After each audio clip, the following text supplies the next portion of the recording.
Thanks for staying tuned. I'm Colin Abrams with the HGP Sportscast.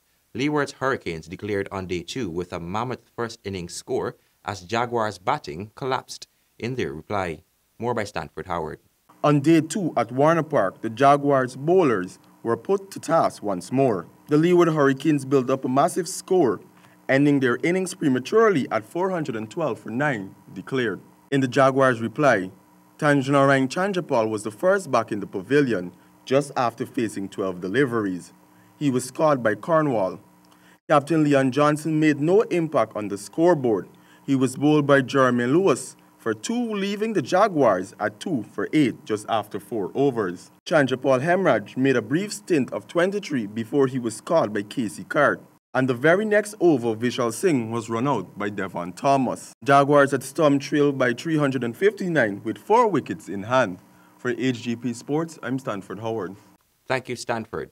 National swimmer Orlando McRae has found himself in the wrong pool, this time without swimwear. He was busted at New York's JFK airport with just over 5 pounds of cocaine. The 28-year-old arrived in New York last Sunday on a flight from Guyana. Border agents allegedly discovered approximately 5 pounds of cocaine in his luggage. He seems to now be swimming in very deep water. He recently represented Guyana in Azerbaijan, Spain, and at the Commonwealth Games in Melbourne, Australia.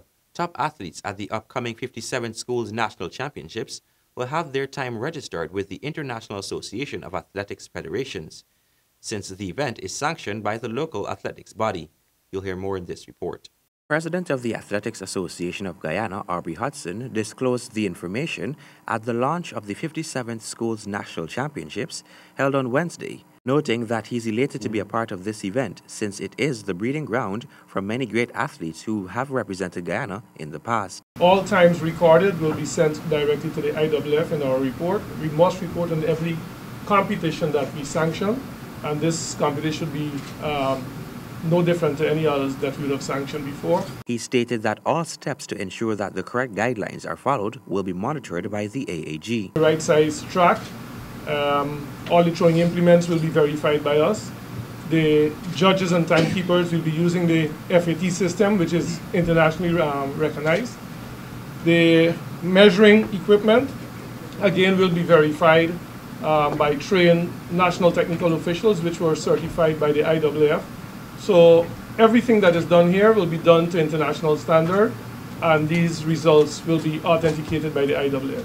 Speaking with Mr. Hudson on the telephone, he said that all athletes participating in the meet will be monitored for future reference under the IAAF, since a record of every meet in Guyana sanctioned by the AAG must be sent to the body. Every athlete here, the entire report goes to the IAAF. We don't single out specific athletes to send their report. The entire results report that you, the media, would have, that we normally share out whenever we have competition, that entire report is sent up to the IAAF. Hudson says the championships will be one to look at. We expect some keen competition. If records are going to be broken, national records at that level, chances are you just may see a few.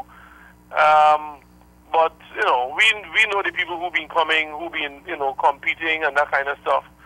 And we expect great performances from them. The IAAF is the international governing body for the sport of athletics and is headquartered in Monaco. In basketball news, the finals of the Brushes Classic happens on Saturday at the MSC ground in Linden.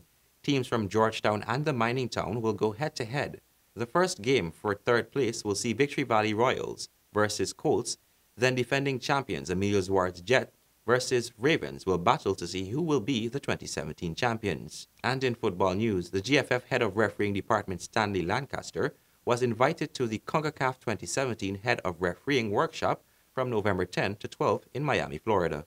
You'll hear more in this report. Lancaster will be a part of the first set of head referees to attend the CONCACAF meeting of all member association heads of refereeing workshop, which has been developed for heads of refereeing to receive critical information that will help each member association direct their refereeing departments in the future. The workshop is meant to be an annual event. Lancaster said he expects to see a difference in his approach to his duties after completing this workshop, since he thinks the knowledge received will be a plus for the sport in Guyana.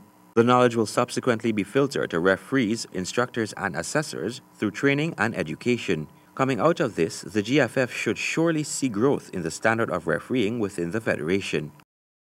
Teams interested in participating in the qualification phase of the 7th edition of the Guinness Greatness in the Streets Georgetown Zone competition have been handing in their registration in a fast pace.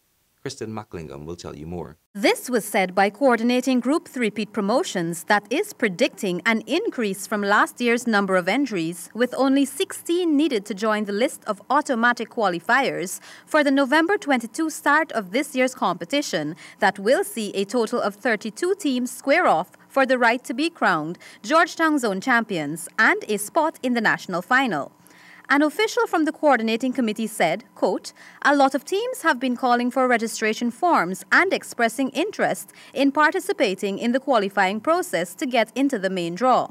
But realistically, we might have to cut off entries at some point so that we can keep our deadline for the commencement of the real competition." End of quote. The deadline for registration is November 16, one day before the quest to select the 16 teams that will join the automatic qualifiers begins.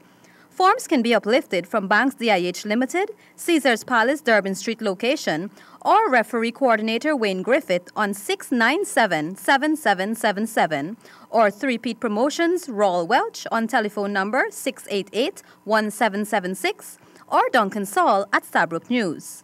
Reporting for HGP Sportcast, I am Kristen Macklingham. Thank you, Kristen, and that has brought us to the end of this edition of the HGP Sportscast. Before we go, always remember, adversity causes some men to break, others to break records. Have an enjoyable weekend. Goodbye.